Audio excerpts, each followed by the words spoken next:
சந்தோஷம். எல்லோரும் வாழ்க, இன்பம் சூழ்க.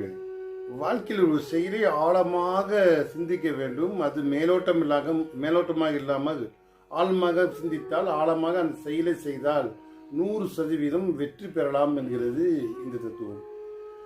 ஒரு முறை ஒரு விவசாயி ஒரு விதையை தானாக எடுத்து ஒரு மண்ணில் வீசுகிறார்.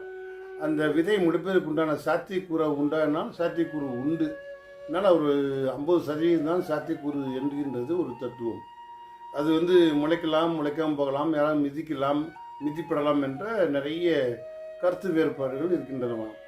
அதே விதையை ஒரு நிலத்தை தேர்வு செய்து சுற்றி பாத்தி கட்டி, வேலியிட்டு பாத்தி கட்டி விதை போட்டு உரம் போட்டு தண்ணி ஊற்றி பராமரித்தால் அந்த விதை 100% முளைக்கும் என்பதில் எந்த சந்தேகமும் இல்லை.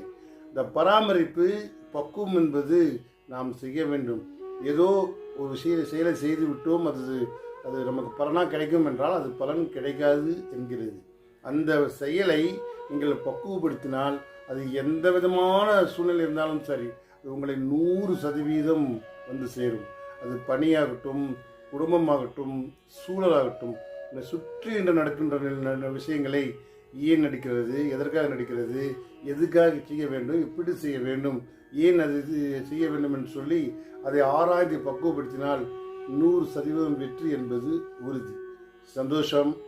வாழ்க வளமுடன்.